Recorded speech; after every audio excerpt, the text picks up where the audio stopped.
नमस्कार दोस्तों, welcome to knowledge ABC. मैं हूं निखिल और आज की इस वीडियो में हम लोग डिस्कस करेंगे बेसिक्स ऑफ वर्ल्ड मैप, जिसमें हम लोग जानेंगे continent and ocean of the world के बारे में। तो चलिए शुरू करते हैं। तो ये आपके सामने पूरे अर्थ का मैप। अर्थ को हम जानते ही हैं, पूरा स्फीयर है और स्फीयर होने के कारण हम जब भी अर्थ को देखेंगे तो कोई एक साइड से देखेंगे। जैसे हम ये दो अर्थ के दोनों साइड को अगर हम लोग व्यू करेंगे दोनों साइड से, तो एक साइड से हमें इस तरह का दिखाई देगा, जबकि दूसरे साइड से इस तरह का दिखाई देगा। एक तरफ से अगर इंडिया वाला पार्ट और एशिया वाला पार्ट देखते हैं तो दूसरी तरफ से हमें नॉर्थ अमेरिका साउथ अमेरिका वाला पार्ट दिखाई देगा।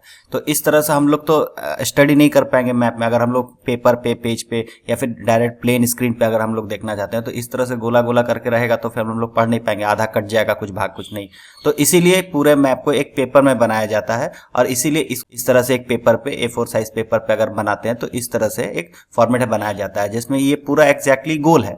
पूरा अर्थ तो एक गोल है, जिसको 20 से अगर काट के और पूरा इसको खोल दिया गया, इसको 20 से ऐसे काट के और पूरा खोल दिया गया, तो ये इस तरह का बना है। अब इसमें आप देख सकते हैं कि सारे इसमें जितने भी लैंड मास है उसको कलरफुल किया गया है और जो ब्लू पार्ट्स है वो ओशियन है।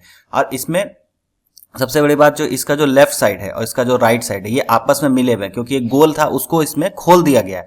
तो इस तरह से पूरा वर्ल्ड का मैप बनाया जाता है ऑन पेपर, और ये आपके सामने पूरा वर्ल्ड का मैप। एक्चुअल में तो ये पूरा गोल है, लेकिन इसको खोल के रखा गया, तो ये इस तरह से ये आता है फॉर्मेट। और यही आप हर जगह आप देखते हैं पूरे वर्ल्ड का मैप इस तरह से।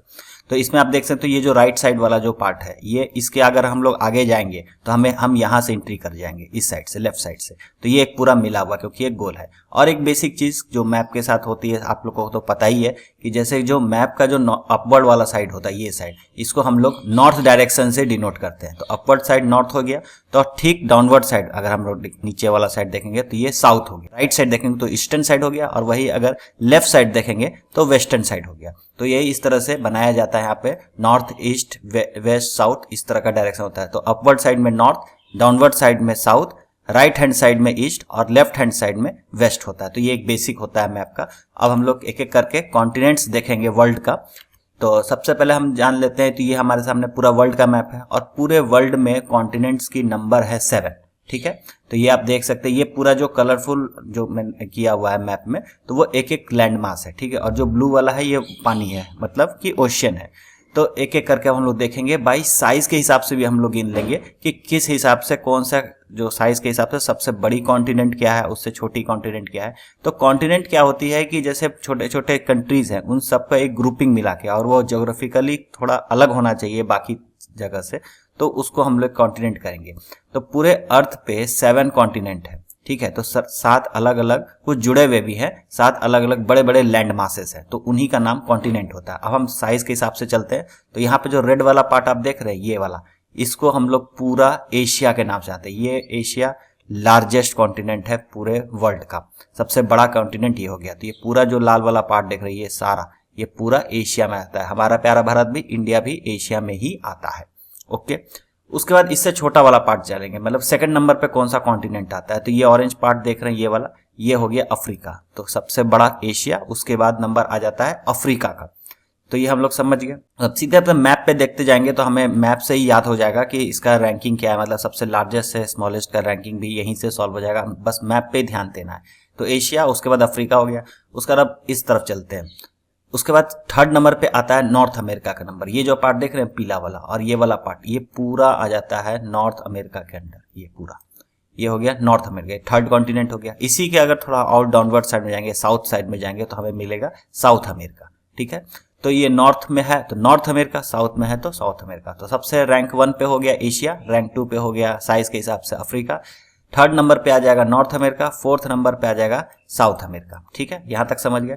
अब इसके बाद नंबर आता है अंटार्कटिका का कॉन्टिनेंट का। ठीक है, यहाँ पे आप देख सकते हैं ये पूरा कॉन्टिनेंट, ये एक लंबा सा कॉन्टिनेंट नहीं है एक्चुअल में, तो पूरा अर्थ गोल है जैसे मैंने बताया। तो ये उतना बड़ा साइज नहीं है जितना बड़ा यहाँ पे एग्जैक्ट में, क्योंकि एक लंबा करके खोल दिया गया है। तो ये पूरा ही जो सदर्न पार्ट है, ये पूरा सदर्न पार्ट में यहाँ पे फैला हुआ है। तो ये हो गया अंटार्कटिका, ये 5th नंबर साइज में, 5th नंबर पे आ जाता है। इसके बाद आ जाता है यूरोप। ग्रीनिश पार्ट देख रहे हैं यहाँ वाला, ये पूरा ये हो जाता है यूरोप के अंतर्गत। तो ये 6th नंबर का कॉन्टिनेंट हो गया। और सबसे छोटा कॉन्टिनेंट हमारा हो गया ऑस्ट्रेलिया, जिसको ओशिनिया रीजन भी कहा जाता है, और ये ऑस्ट्रेलिया कॉन्टिनेंट के नाम से जाना जाता है। ये हमारा 7th नंबर का कॉन्टिनेंट हो गया, 7th नंबर पे साइज में आ जाता है।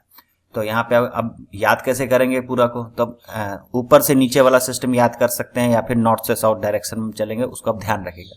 तो स्टार्ट करेंगे एशिया से। तो एशिया याद रखना है कि सबसे बड़ा कॉन्टिनेंट कौन सा है, तो एशिया है। तो एशिया हो गया, उसके बाद थोड़ा साउथ में चले गए तो फिर अफ्रीका मिल गया। ठीक है, यहाँ पे खत्म, रैंक 1 रैंक 2 खत्म। अब यहाँ से चलेंगे इधर में, north America 3rd number, south America 4th number, 5th number Antarctica. फिर से अपसाइड डाउन चलेंगे नॉर्थ से साउथ में। एक बार नॉर्थ से साउथ चले, एशिया अफ्रीका, काम खत्म। दूसरी बार नॉर्थ से साउथ चलेंगे तो north America, south America, Antarctica, काम खत्म। 2 बार में खत्म। अब तीसरी बार में चलते हैं। अब की चलेंगे जो बचे हुए कॉन्टिनेंट भाई, यूरोप। तो ऊपर से ही नीचे हम लोग का डायरेक्शन फॉलो करना है। तो यूरोप बचा हुआ था, इधर तो एशिया और अफ्रीका हो गया, और साउथ में जाएंगे तो ऑस्ट्रेलिया। बस इसी तरह से याद करना है। तो सबसे बड़ा कॉन्टिनेंट हो गया एशिया, उसके बाद अफ्रीका, फिर उसके बाद बात करेंगे नॉर्थ अमेरिका, साउथ अमेरिका, फिर अंटार्कटिका। ठीक है, 5 खत्म। उसके बाद यूरोप और उसके बाद ऑस्ट्रेलिया। तो साइज के हिसाब से या एरिया जो इसका क्षेत्रफल है, कितना एरिया घेरा, इस हिसाब से ये पूरी रैंकिंग हो गई कॉन्टिनेंट की। अब हम लोग पॉपुलेशन के हिसाब से भी समझ लेते हैं कि किस कॉन्टिनेंट में कितने ज्यादा लोग रहते हैं, उस हिसाब से भी इसकी रैंकिंग एक बार देख लेते हैं। तो हमेशा की तरह एशिया ही सबसे बड़ा रहेगा, सबसे ज्यादा बड़ा है और सबसे ज्यादा लोग इसी में रहते हैं। लगभग 59.5% लोग इसी में रहते हैं। तो रैंक 1 यहाँ पे पॉपुलेशन के हिसाब से रैंक 1 एशिया हो जाएगा। रैंक 2 पे एरिया के हिसाब से अफ्रीका था, रैंक 2 इसमें भी रैंक 2 एरिया जो पॉपुलेशन है उसके हिसाब से भी अफ्रीका ही दूसरे नंबर पे रहेगा।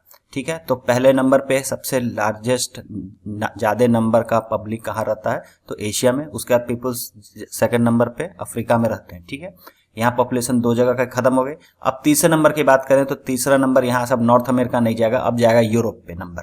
तीसरे नंबर पे आ जाता है यूरोप पॉपुलेशन के हिसाब से। तो रैंक 1 एशिया, रैंक 2 अफ्रीका, तीसरे नंबर पे यूरोप। ठीक है, अब फिर वही पैटर्न फॉलो होगा, नॉर्थ अमेरिका, साउथ अमेरिका। ठीक है, तो हमेशा ऐसे ही याद करना, नॉर्थ अमेरिका, साउथ अमेरिका। तो 4th नंबर पे नॉर्थ अमेरिका आ गया पॉपुलेशन के हिसाब से, और 5th नंबर पे आ गया साउथ अमेरिका।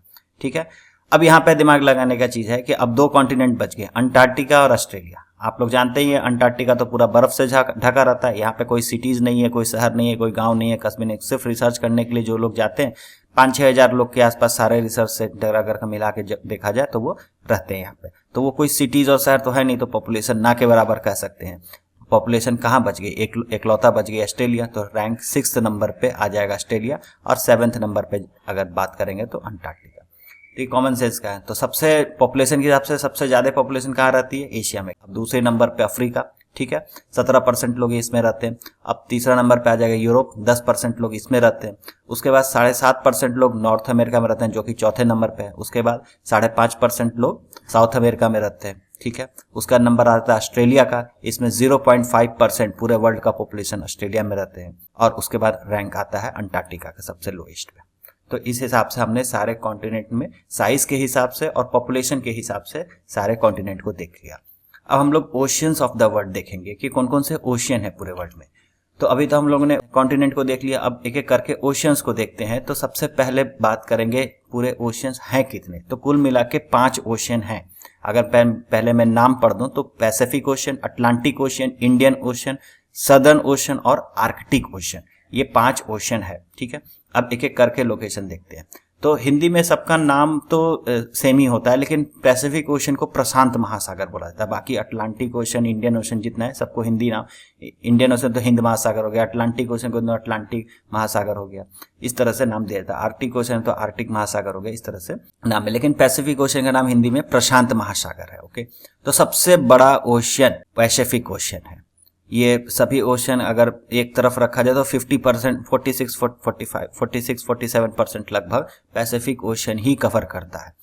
आधा तो यही पूरा कवर करके जाता है। अगर हम अर्थ का एक तरह से एक फोटो लिया गया था सैटेलाइट के द्वारा, वो फोटो मैं डाल दूंगा यहाँ पे, तो उसमें लगभग पूरा अगर सैटेलाइट से फोटो लिया गया तो पूरा जो अर्थ का एक फेस है वो पूरा पैसिफिक ओशन ही दिख रहा था। थोड़ा थोड़ा लैंडमार्क्स दिख रहे थे, लेकिन मोटा मोटी देखा जाए तो पूरा का पूरा ही एक साइड से पैसिफिक ओशन दिख रहा था।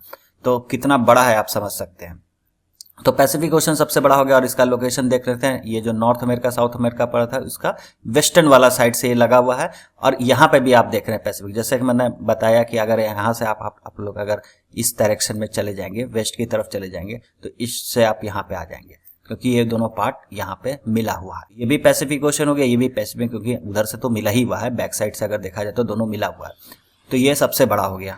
अब बात करेंगे अटलांटिक ओशन की, जो कि रैंक 2 पे। हम लोग यहाँ पे साइज के हिसाब से बात कर रहे हैं, साइज और एरिया जो भी बोले, तो अटलांटिक ओशन आ जाएगा सेकंड नंबर का साइज। अब थर्ड नंबर का साइज इंडियन ओशन। तो सीधा सीधी है, रैंक 1 हो गया पैसिफिक, उसके बगल में चलेंगे तो अटलांटिक, उसके बगल में चलेंगे तो इंडियन ओशन। आप देख सकते हैं इंडियन ओशन है तो इंडिया के जो सदर्न साइड में जो पूरा ओशन पड़ता है ये पूरा इंडियन ओशन। वहीं अटलांटिक ओशन का बात करें तो एक साइड से नॉर्थ अमेरिका, साउथ अमेरिका, और इधर यूरोप और अफ्रीका के बीच में जो पूरा आर्कटिक ओशन को भी जोड़ देता है और सदर्न ओशन को भी जोड़ता है। ये पूरा नॉर्थ साइड और साउथ साइड दोनों को कनेक्ट करता है। उसी तरह पैसिफिक भी नॉर्थ साउथ को कनेक्ट करता है। तो सबसे बड़ा हो गया पैसिफिक, उसके बाद हो गया अटलांटिक, उसके बाद हो गया इंडियन।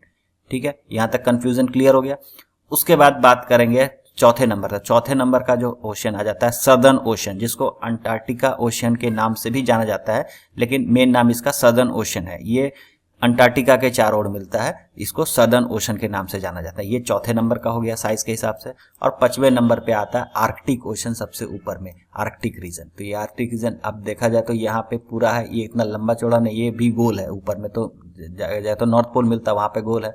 तो यूरोप वाला के नॉर्थ में ग्रीनलैंड हो गया, नॉर्थ अमेरिका हो गया इसके नॉर्थ में, यहाँ पे रशिया का पार्ट हो गया इसके नॉर्थ में। तो यहाँ पे बीच में मिलता है आर्कटिक ओशन, जो कि सबसे छोटा ओशन है 5वें नंबर पे। तो ये हम लोग साइज के हिसाब से पढ़ लिए सारे ओशन को।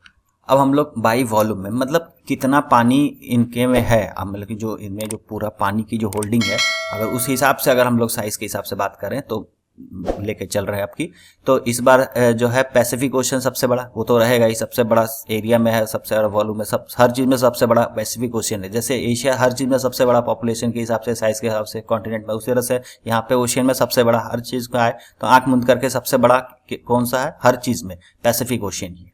ठीक है, तो रैंक 1 पे पैसिफिक ओशन हो गया। अब रैंक 2 की बात करें तो फिर से अगेन अटलांटिक ओशन आएगा बाई वॉल्यूम, पानी कितना है उस हिसाब से रैंक 2 पे अटलांटिक में। तीसरा रैंक पे भी इंडियन ओशन है, सेम टू सेम रैंकिंग चल रही, जो साइज के हिसाब से चली थी और जो ये वॉल्यूम के हिसाब से चल रही, सेम रैंकिंग आ जाएगी इंडियन ओशन, मतलब 1 2 3 कॉमन है। उसके बाद यहाँ पे बात करें सदर्न ओशन की, तो रैंक 4 है। सेम पैटर्न ही चल रहा है जैसा कि उसमें चला था, साइज के हिसाब से हम लोग जो बात किए थे, और ये वाला दोनों ही सेम पैटर्न है। सदर्न ओशन हो गया, उसके अगर हम लोग यहाँ पे वॉल्यूम के हिसाब से बात करें, और उसका वॉल्यूम के हिसाब से बात करें 5वां नंबर पे तो आर्कटिक ओशन हो गया।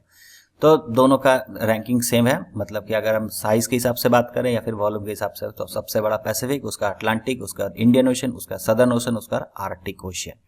तो यहाँ पे हम लोग देख लिए। अब हम लोग बात करेंगे एवरेज डेप्थ की। तो पूरा जो समुद्र है, जो उतना ओशियन है, तो ये पूरा उबड़ खाबड़, इसका जो तली है उबड़ खाबड़ है, कहीं पे बहुत ज्यादा डेप्थ है, कहीं पे कोई कम डेप्थ है। तो यहाँ पे एवरेज डेप्थ लिया गया, गहराई के हिसाब से कौन सबसे ज्यादा गहरा है, तो ये चीज हम लोग देखेंगे। तो अगेन पैसिफिक ओशन रैंक 1 पे रहेगा। ठीक है, हम लोग पहले ही बता दिया पैसिफिक ओशन सबसे गहरा ओशन है, एवरेज डेप्थ इसकी सबसे ज्यादा है। उसके बाद नंबर आता है इंडियन ओशन का। तो एवरेज डेप्थ में, गहराई में, एवरेज गहराई में, तो इंडियन ओशन रैंक 2 पे आता है। उसके बाद नंबर आएगा अटलांटिक ओशन का, तो ये तीसरे नंबर पे आ जाता है यहाँ पे। और वहीं अगर 4th नंबर पे बात करें तो सदर्न ओशन का नंबर आता है, इसकी एवरेज डेप्थ 4th नंबर पे आएगी। और वहीं एवरेज डेप्थ 5th नंबर पे आती है आर्कटिक ओशन की। तो यहाँ पे आप देख रहे हैं, तो एवरेज डेप्थ के हिसाब से हम लोगों ने भी देख लिया। अब हम लोग बात करें कोस्ट लाइन के हिसाब से, जो भी ओशन है, जैसे ये अटलांटिक ओशन है, तो ये जो कोस्ट से लगी हुई, जो लैंड से के कोस्ट से लगी हुई है, तो ये सबसे ज्यादा कोस्ट कौन सा ओशन कवर करता है, मतलब कि कौन कौन से कोस्ट इसमें सबसे ज्यादा किलोमीटर में सबसे ज्यादा ये कवर करता है। तो सबसे रैंक 1 अगेन पैसिफिक ओशन रहेगा। ठीक है, इसके बाद रैंक 2 अटलांटिक ओशन रहेगा, रैंक 3 पे इंडियन ओशन रहेगा। ठीक है, 1 2 3 कॉमन चलेगा। उसके बाद बात करेंगे 4th नंबर पे, तो यहाँ पे आ जाता है आर्कटिक ओशन का नंबर। तो आर्कटिक ओशन 4th नंबर पे आ जाएगा, क्योंकि यहाँ पे आप देख सकते हैं सारे कॉन्टिनेंट जितने भी है, जैसे नॉर्थ अमेरिका, यूरोप, एशिया, ये तीनों का जो नॉर्दर्न पार्ट है, चारों तरफ से ये आर्कटिक ओशन घेरे रहता है। और ये पूरा देख रहे हैं उबड़ खाबड़ लैंड मास है, तो ये पूरा हिसाब किताब मिला के यहाँ पे ये 4th नंबर पे आ जाता है। वहीं अगर 5th नंबर पे बात करें तो हमारा सदर्न ओशन बच गया, तो ये 5th नंबर पे आ जाता है कोस्ट लाइन के हिसाब से। तो यहाँ पे हमने सारे ओशियंस और कॉन्टिनेंट को देख लिया। अब एक जल्दी से एमसीक्यू बनाते हैं। तो name the continent which is surrounded by a single ocean. ऐसा कौन सा कॉन्टिनेंट है, आपको बताना, ऐसा कौन सा कॉन्टिनेंट है जो कि चारों ओर से सिंगल ओशन से ही घिरा हुआ है। आपके ऑप्शन है एशिया, अंटार्कटिका, यूरोप या फिर ऑस्ट्रेलिया। सही आंसर आप कमेंट बॉक्स में कर सकते हैं, और इसका सही आंसर मैं अपने टेलीग्राम चैनल पे अपलोड कर दूंगा। तो thank you very much. Video आपको कैसा लगा? अगर अच्छा लगा तो लाइक, शेयर और सब्सक्राइब करना ना भूलें। मिलते हैं अगले वीडियो में।